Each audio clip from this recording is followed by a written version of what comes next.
Right. All right. Well, good afternoon, everyone. My name is David Morgan, and I am president of the Multicultural Media and Correspondents Association. We're a 70-year-old nonprofit working to increase equity and inclusion in the media ecosystem.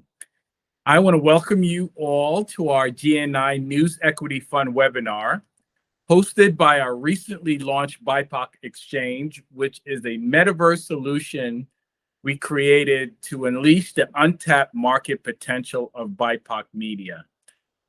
Our secure digital ecosystem seamlessly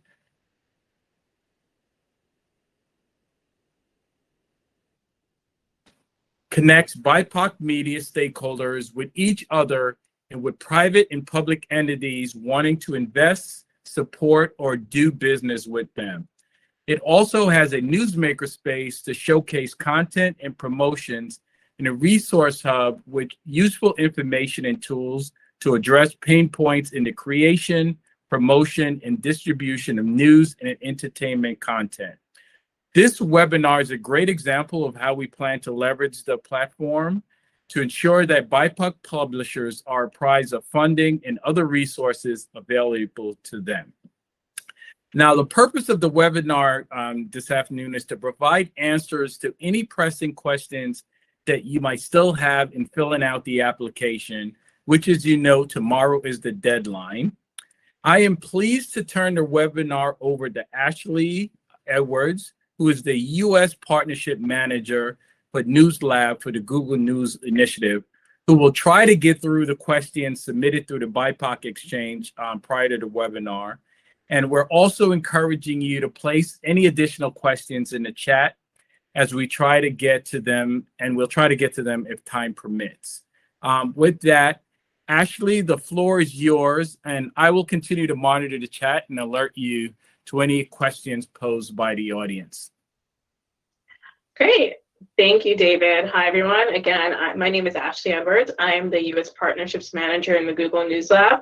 Prior to Google, I actually worked as a journalist at several outlets, including Mike, Refinery 29, the New York Daily News, and Pix 11 News. So I've worked in news all my career since I graduated from college. My job at Google, I do a lot of work with newsrooms on training. I work on our Innovation Challenge. I run our fellowship program, and I do some other things. So we announced the News Equity Fund back in November, and this is a global program with 125 eligible countries and territories in 4 regions: APAC, EMEA, LATAM, and North America. Included in that is the Caribbean as well.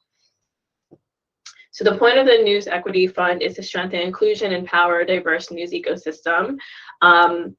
Democracy depends on a strong news ecosystem, and many publishers who serve underserved communities, minority communities, don't always have the same opportunities that more mainstream publishers have. So we really are trying to reach out to those publishers who are doing this work, who have been doing this work to serve their communities, and welcome them to the GNI and provide funding. And additionally, we want this to be kind of like the first step in contact with the GNI.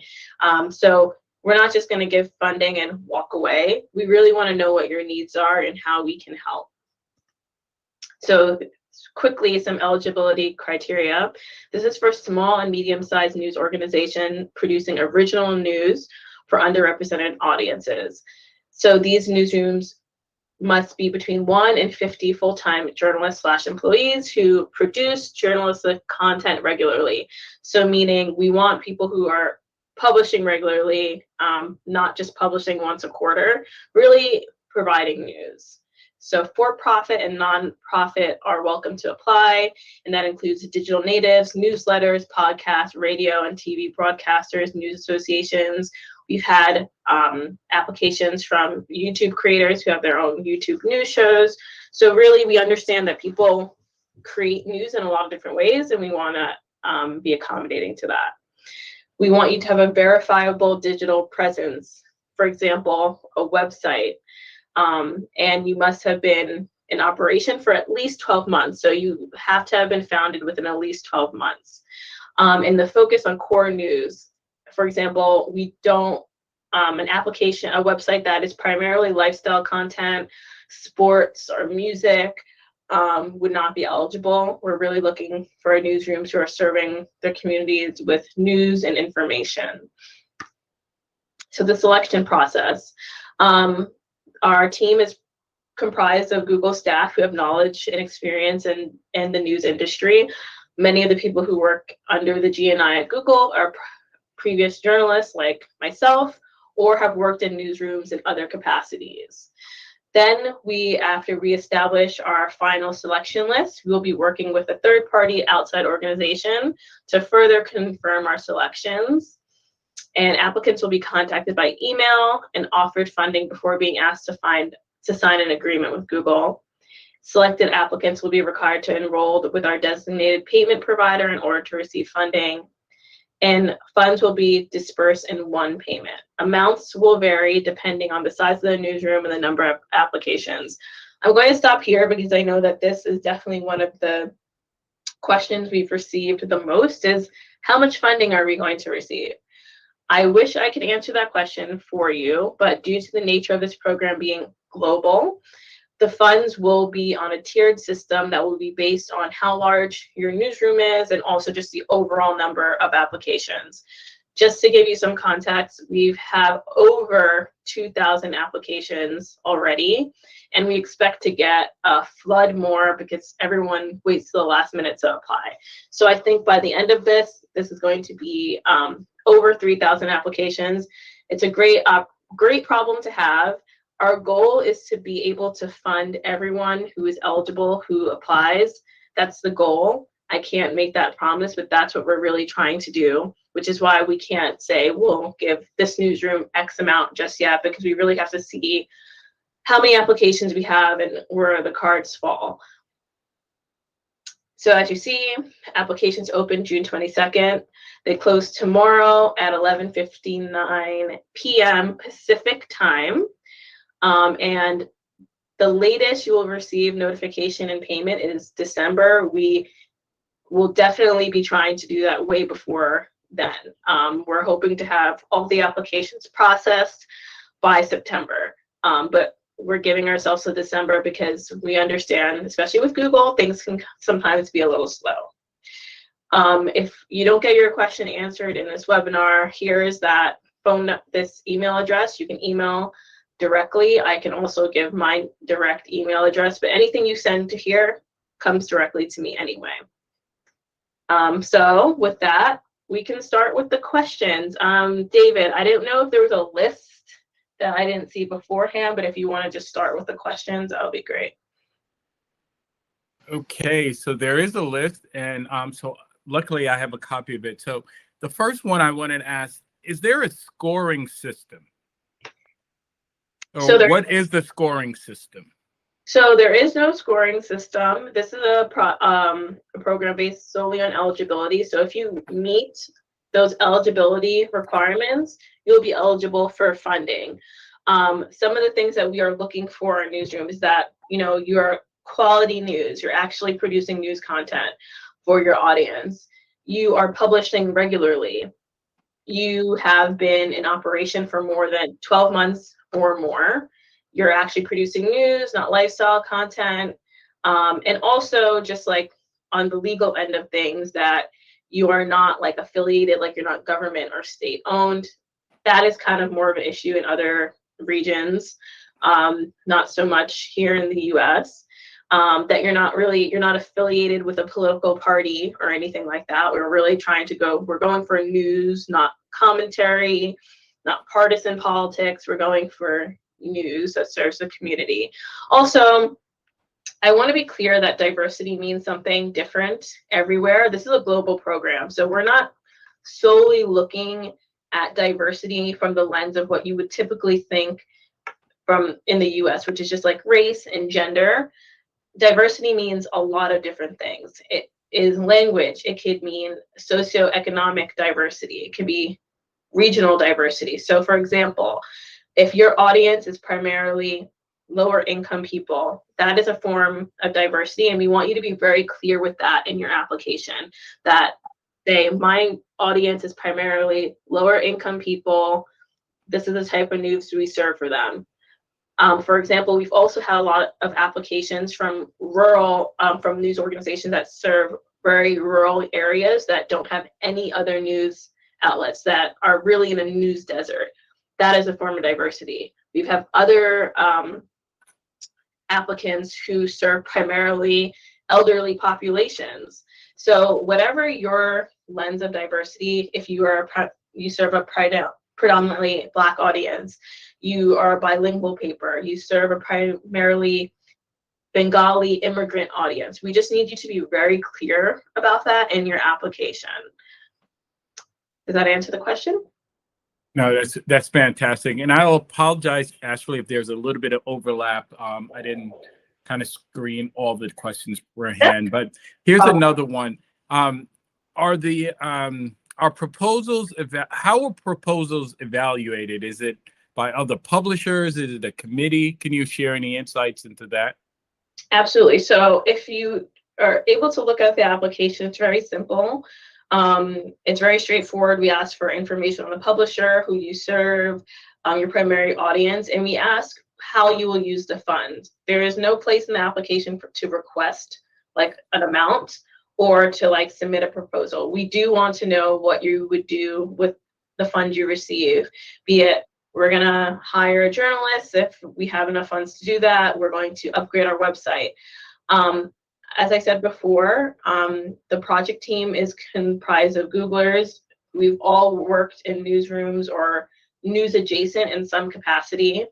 And then after we've all made our selection process, these are going to a third party, people who don't work for Google. These are people who work in the news industry, who are academics globally, who will be going through the list.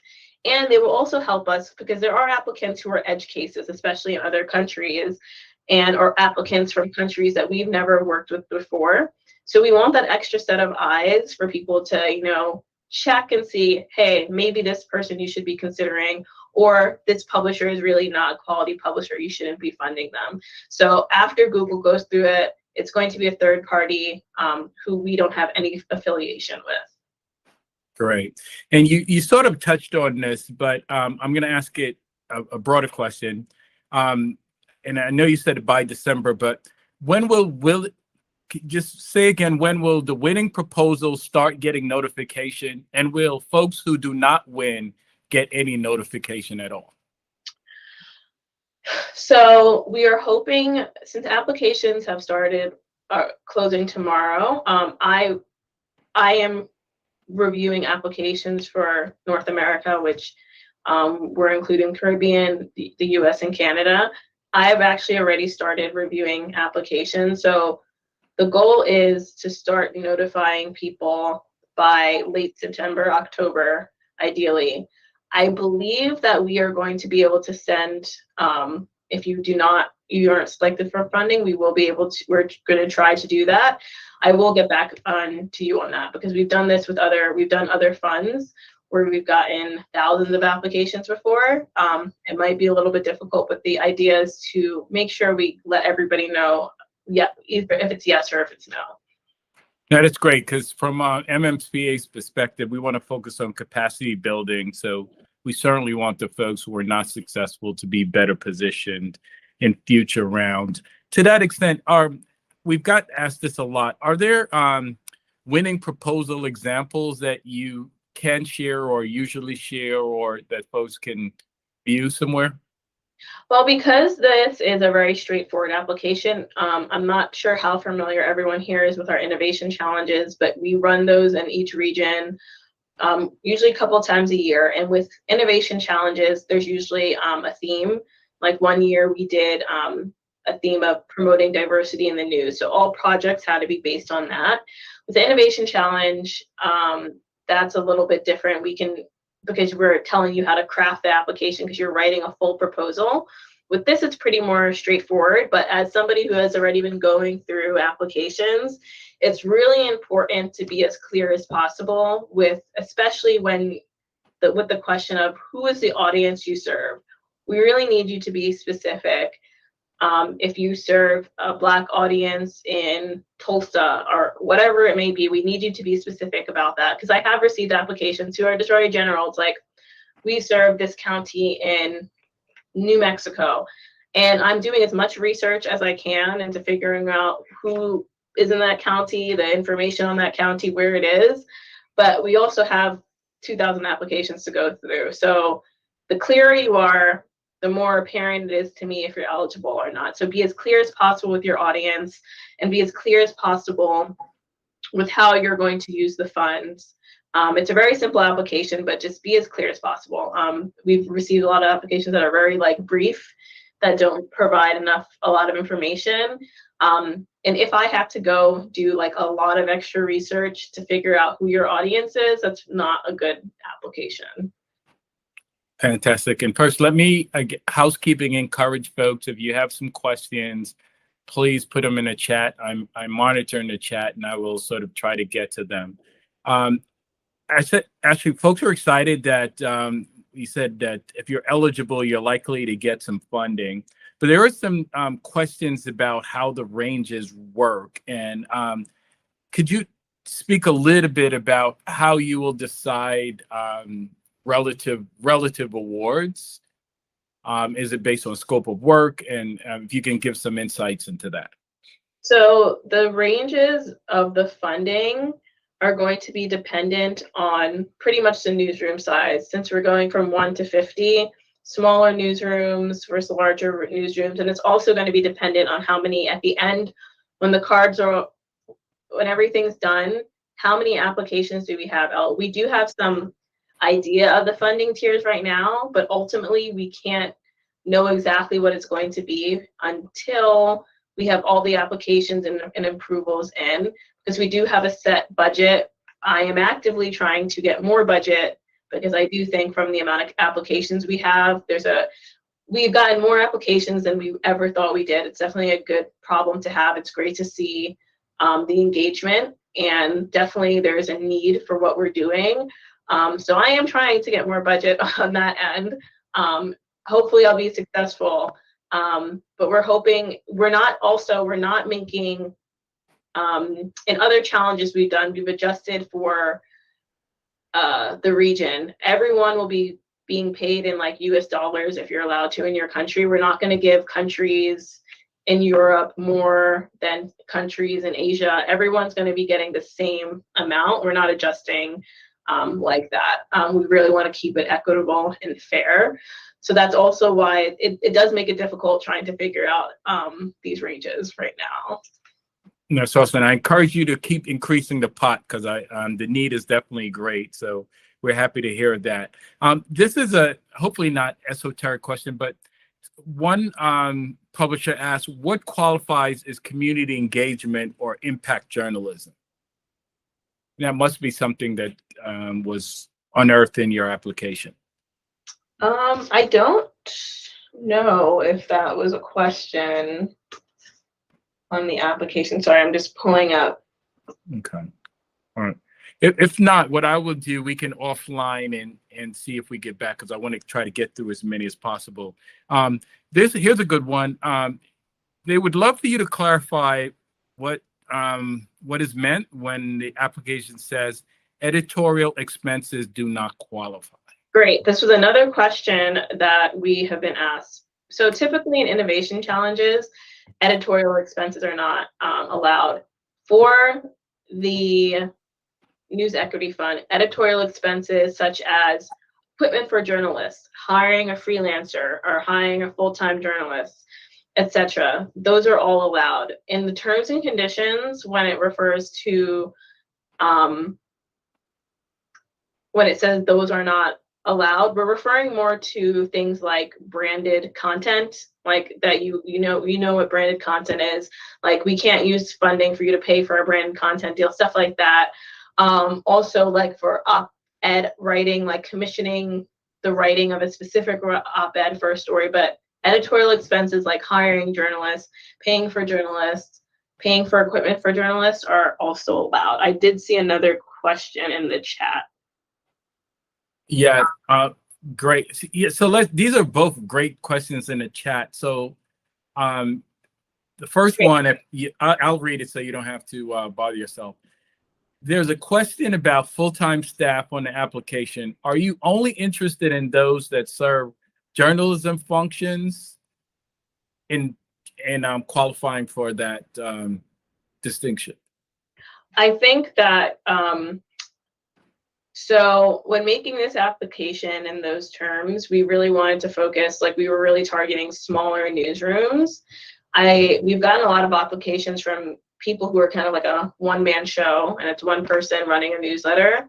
That counts as a one full-time employee. Also, again, a lot of people who work in newsrooms aren't necessarily journalists. There's people who work on the product side. Mm-hmm. I think in this case, and I have been clarifying this with the other associations and applicants I've been going through and with my team, is something we're talking about. Mm-hmm. I think as one full-time staff is what we're referring to. It doesn't necessarily have to be a journalist, but at least one full-time staff member, that works. Great. The next question is, folks are still a little confused about what the funding could be used for.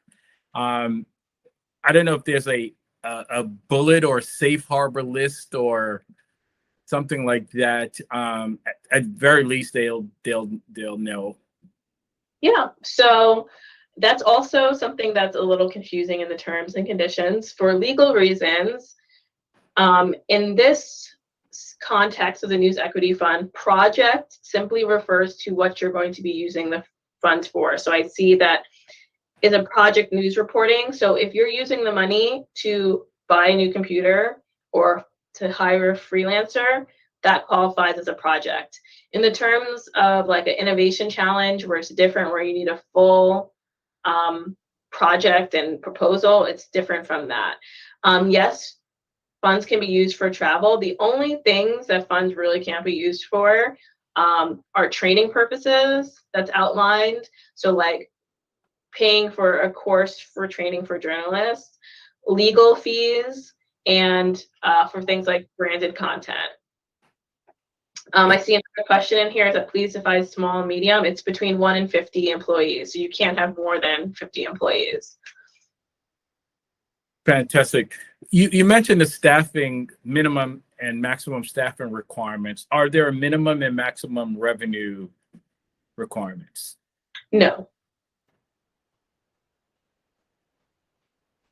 And there's no audience minimum or maximum? No, we're just asking generally about your audience, like who you're serving. We're not asking like how many unique visitors you have to your website or how many subscribers you have to your newsletter or views. We just want to know who your audience is. Okay. And then also ask in the application for links to 3 recent stories that kind of demonstrate who your audience is, so we can have an example. I have gotten applications that haven't had those 3 articles, and that's a surefire way for your application to kind of be denied. So please make sure you fill out all the questions on the application. All right, could you underscore that? Because that's one clear ding. So make sure you're very meticulous in answering all the questions. Answer all the questions, please, because going through hundreds of applications, we really can't spend too much time trying to figure out the information that was left off the application. So please make sure you're adding those links to your articles, you're explaining who your audience is, and you're really answering all these questions. It's very few questions, so please do that. Okay, and again, I'm getting a lot of these type questions, but even a startup, someone who's just starting, who's not really has any solid footing, can still potentially qualify for this. As long as you have been in operation, you were founded within a year or more, you're eligible. If you were founded 6 months ago, unfortunately, you are not eligible. We really wish that we could give money to everybody, but because it's a global fund, we really needed to make some parameters around it. So in operation at least a year, if you're a startup, you're eligible.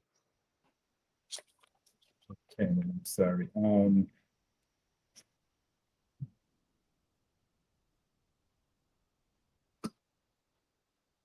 All right, let's see. Do we have any other questions?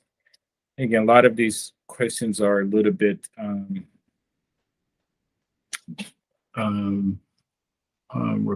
repetitive. Okay. So provide audience information other than questions 9 and 10. So I'm just quickly looking at the application on my computer. Okay, and I think those are the only places.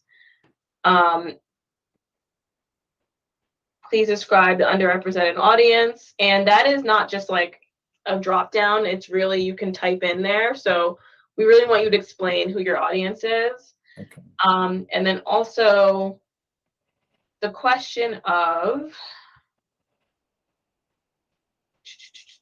please briefly explain how this funding will help you serve your community and promote diversity, equity, and inclusion. I think this is a good space to talk about your audience and how funding will help you better serve your audience as well. Yeah, that's a great question, Levi. I did have a question, and I don't want to paraphrase it, so I'll just ask it. I'm interested in learning how the GNO News Equity Fund works. Can we be more specific? Like in what? Maybe if you can kind of talk about a little bit about your goal, your mission, and how to your role in sort of assisting the landscape. Absolutely. I apologize because I didn't have anything more than what I just read to you. So yeah, problem. Okay. So the idea of the News Equity Fund is that, at Google, diversity is very important, but also Google's mission is to build for everyone. And I work under news, and news should be for everyone as well, particularly in the United States. And correct me if I'm wrong, but all the publishers here US-based publishers? That is correct. Yeah, so I mean, this is worldwide, but still in the US, many newsrooms are still predominantly white, especially when it comes to leadership. Predominantly run by men, and it's really important for the news ecosystem to be a healthy news ecosystem has to serve a diverse group of people. And a lot of times programs for news publishers traditionally reach out to just those publishers that everyone knows about, the mainstream ones, when there is a whole world of publishers who have been doing work to serve their communities and serve them well for decades, for years. And we really want to get to know more so of who those publishers are. Part of my work at Google, I work a lot with these publishers already. I work with a lot of the news association, like NABJ, NAHJ, the Native American Journalists Association. So I see firsthand how these publishers are actually doing the work and serving their communities. So the idea behind the News Equity Fund is to help these publishers with funding, meeting people where they are. We've heard so much feedback from a lot of our programs that yeah, I want to work with Google, but innovation challenges, it's creating a whole new proposal to do something new, which a lot of newsrooms don't have the bandwidth to do that. It's, you're a very small operation. We've gotten feedback that people were like, hey, we kind of just need funding to continue doing what we're doing and to grow. We heard that, we took it and ran with that. And also beyond just getting funding into the hands of these publishers, we wanted to know what we didn't know. There's publishers all over the world that are serving different types of audiences that we needed to be connected with. And we want this to be the first place of contact. So beyond just the funding, we hope that this is an opportunity to work with other publishers in different capacities, bring them into other Google programs. That's exciting. One question, can nonprofit publications qualify? Yes, they can. It's for a nonprofit and for a profit. Excellent. Okay, great. We were looking at the PDF and it wasn't clear that they were drop downs. Okay, so there's answers to this. So no, this is great. two things from a housekeeping standpoint. We have recorded this webinar, and it will be up on our BIPOC Exchange. So we encourage folks to go back and look at it, and others in their network, if they want to have any questions, they can go there. In addition, Ashley, we would love to assist you. So if folks submit additional questions to our exchange, we want to make sure you have easy access and all the folks in our network have access to the exchange to continue the Q&A for the next, I guess, almost more than 24 hours, so about like 30 hours, to make sure if there are any last minute questions. Also, this exchange will stay live, and we will definitely want to make sure we keep folks apprised of all the additional funding that Google G&I will come up with and others. So thank everyone for participating. I got a note from the BIPOC Exchange that if you haven't made a free profile on the exchange, there's a link in the chat. It's pretty simple, BIPOCXChange.com. Lots of amazing features for our publishers, our strategic partners like G&I. Lee Bailey has raised a hand, so let me make sure I did not miss his question. What is the difference between title, publication name, and publication's full legal name? Nice practical question, love it. Yeah, so some publications, their publication name may be like Manhattan Post, but the legal name for it, for the IRS, is like Manhattan Post Company LLC. So if your legal name is something different, that like what you put on like when on your tax forms, that's the legal name. A lot of places are the same, some places are different. That's the difference there. So just ensure that like your company name and then the name that's on your tax forms, that's the legal name. Fantastic, fantastic. Okay, last time, anything else for the good of the order? Well, Ashley, we are so thankful for you to take time out of your incredibly busy schedule to entertain these questions from our publishers. Do know that it is awesome whenever we can facilitate funding opportunities and support for our publisher network. So we appreciate what you're doing and look forward to our continued partnership.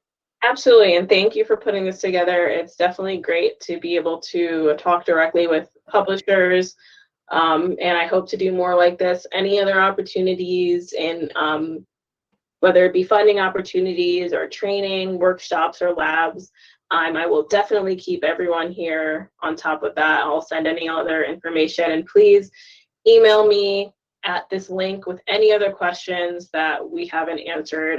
The emails come directly to me, so I will answer them. Okay, and the recording will be available on the BIPOC Exchange.